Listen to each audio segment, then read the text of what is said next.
Hello, Mountaineer fans, and welcome to SVC Sports Weekly. I guess we're still calling it, Dave, even though it's been about a month since our last show. Many apologies between busy schedules and a couple equipment defuncts.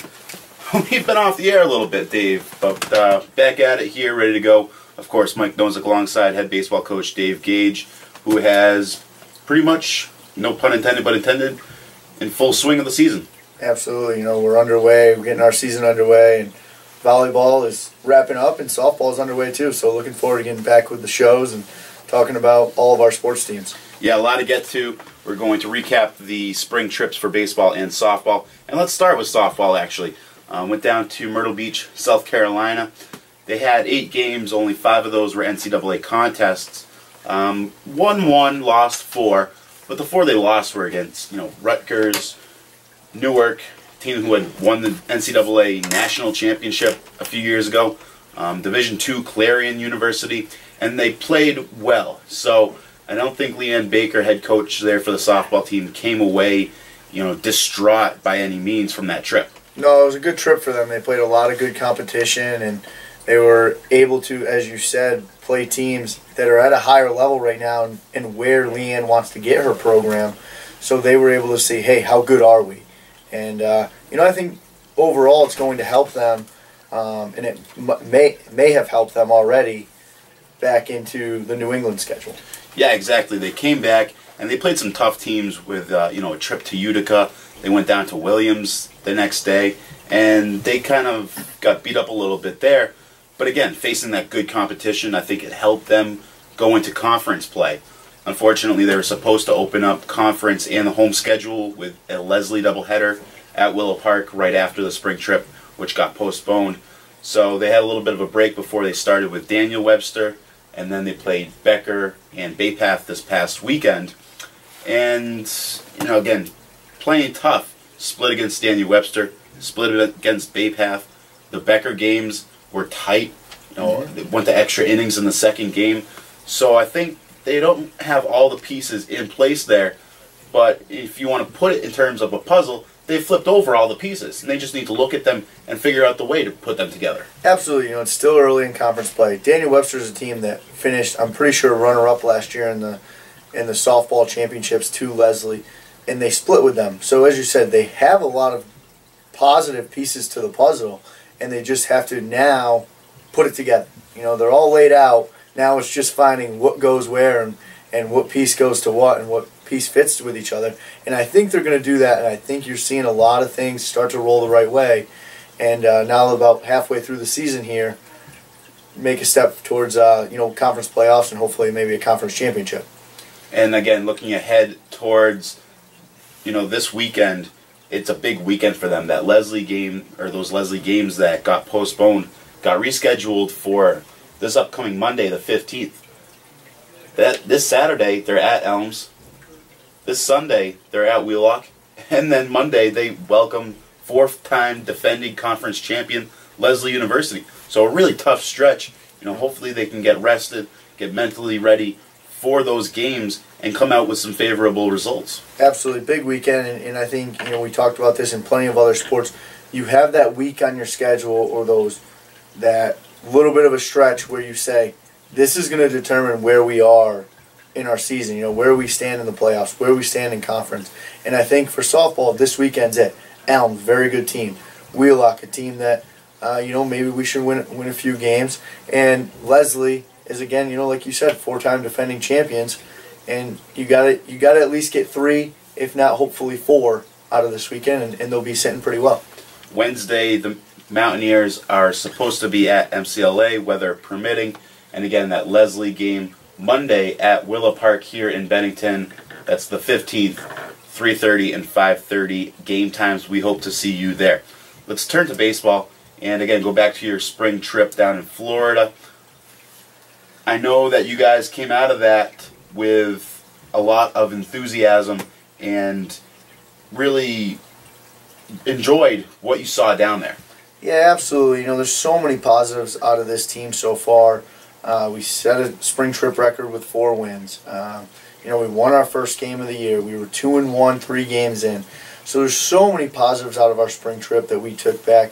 And I'm really proud of the way the guys have been playing and the way this program is transitioning to where we want it to be. And then, of course, you guys came back from that trip, and you started conference play just last week. You took your series at Newberry 2-1. You took your series against Becker here at home this past weekend 2-1. So you're 4-2, 6 games into conference play. You got to be thinking pretty good about that. Absolutely. I think every weekend our goal is to win series. And if you win every series, you sit at 12-6 at the end of the year, you're definitely going to make the playoffs. And you even have a chance to maybe win the conference championship.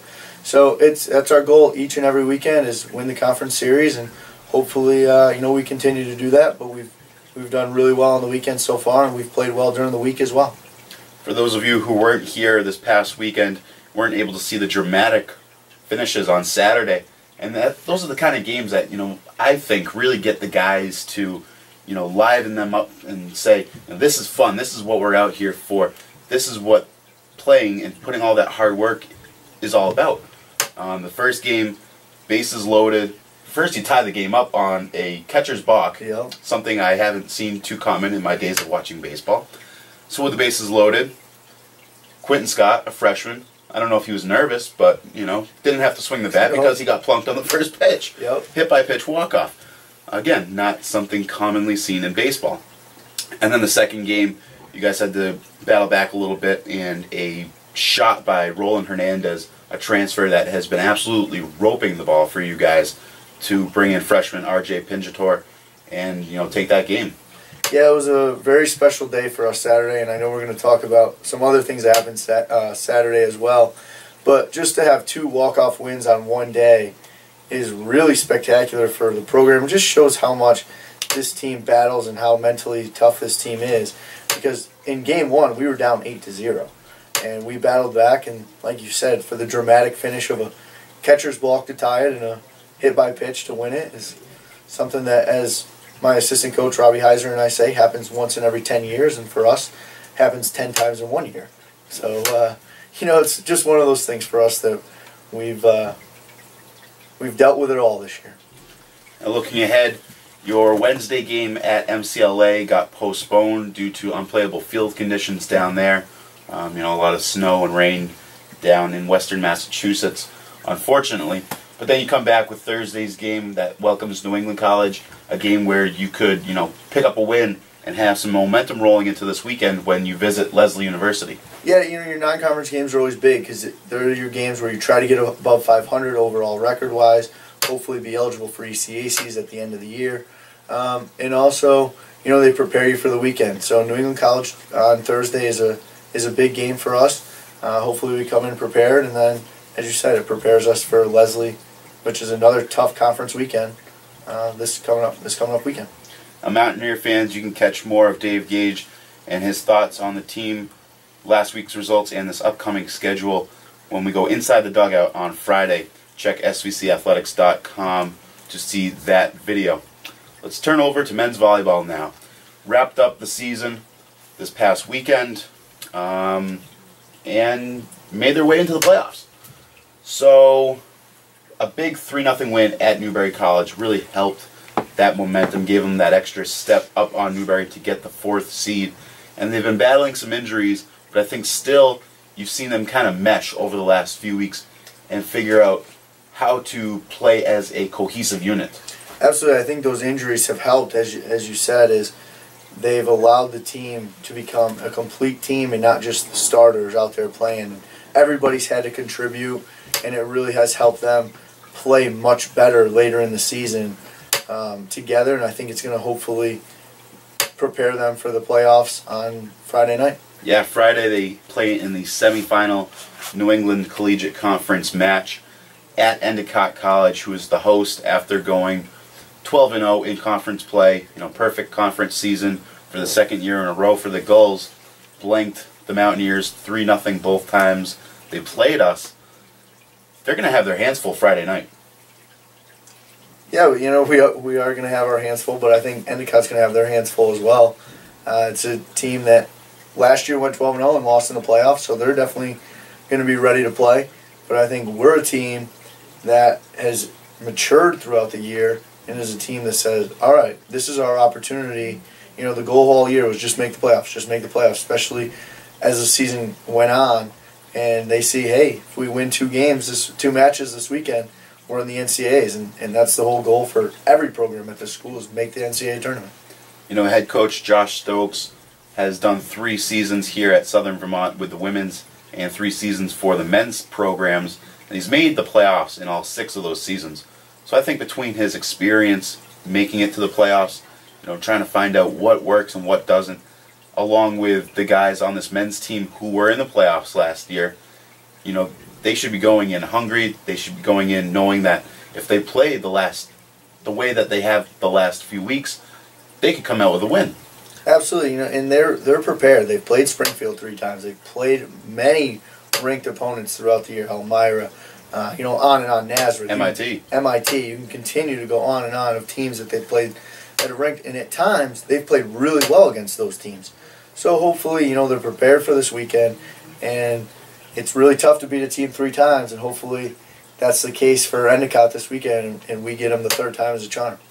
Now, the other semifinal matchup after the Mountaineers play the Gulls is Daniel Webster College and Elms College, and then the 2 winners will play on Saturday. So again, you know, Stokes and his crew leaves Friday. We hope we don't see them again until Saturday night, and next week we will discuss all those results and hopefully another conference championship for SVC. I'm going to turn back to baseball real quick as we discuss some other athletics news here. Saturday, as you mentioned, after the 2 dramatic finishes against Becker College, the team took on a new look as they all shaved their heads in the culmination of a few months now where they've been raising money for the St. Baldrick's Foundation to cure childhood cancer research. And I think everyone had a lot of fun with it. The team raised a tremendous amount of money. If you want to touch upon that total and just discuss the whole day as a whole. Yeah, I mean, just everything about it was tremendous. We raised $5,600 for childhood cancer, and for a team of 30 players that, like you said, you know, started in November, and these guys just bought into everything. And you know, we had one of our players, Dan Bardero, raise over $1,000 for the cause, and that's just phenomenal. And I asked the guys, just raise $100. You know, $100. We'll try to raise $3,000 as a team, and to raise as much money as we did just shows the character of each one of the guys on our team. And I'm just so proud of them and so happy that we can raise money for this cause, that, you know, hopefully these kids can beat childhood cancer and they can be on a college baseball field someday. Absolutely. Such a great cause. I just thought about a parallel that I'd like to touch upon real quick. Your goal was $3,000. As of last Monday, you know, about 5 days before the event, you were up to about $2,250 or so. Mm-hmm. So a little bit off your total goal there. And as you mentioned, up to $5,600, you know, you raised over $3,000 in a matter of 5 days. Battling back, and that's something that we've seen your team do on the field as well. Do you feel like that is just a characteristic of your group? It might be. I mean, I wish they would start off a little bit better so they wouldn't always have to battle back. But yeah, it is. You know, it's just these guys realize when their backs are against the wall. You know, some teams just want to, you know, they just sit down. And this team, when their backs are against the wall, they say, "What do we have to do?" And they overcome it and they figure it out. And that's what's great about having great senior leadership and having a lot of younger kids, younger players on our team that just want to battle all the time. So and I think that's a great characteristic of this entire team. Absolutely. And again, you know, great cause and great results from your team. I know a lot of people were very impressed, and I'm sure St. Baldrick's was very thankful for your total contribution to them in the fight against childhood cancer research. You can see more pictures and the video from WCAX, the feature story that they did on svcathletics.com. You can find, again, that picture gallery and the link. You might have to go into the baseball section as the main stories are starting to get pushed down here with all of the Mountaineer action. And another quick piece of news, since the last time we did this show, we have a new staff member to the department. Head men's basketball coach Dan Engelstead took over a couple weeks ago, and we will be hopefully speaking with him on the show next week. Real quick, Dave, any thoughts on the new coach? Yeah, Dan's done a great job since he's been here, working hard, trying to recruit and just continue to build that program, and hopefully he's done a good job. I think he'll do a great job. He's got a lot of enthusiasm with the guys that are returning, and you see him out in the gym every night just shooting around and getting themselves better. So real excited to get to know Dan a little bit better and to see what he brings to the basketball program next year. Absolutely, and again, we will hopefully have Coach Engelstad on the show next week. Quick reminder once again, baseball hosts New England College Thursday down at Bill Epstein Field for a 3 p.m. start, and then softball hosts Leslie University in NECC action on Monday up at Willow Park, 3:30 and 5:30 p.m. You can find directions to Willow Park on svcathletics.com. We'd like to thank you all for joining us today. We hope to catch you next week. Don't forget, on Friday we go inside the dugout with Coach Gage, and we'll catch you then. Go Mountaineers!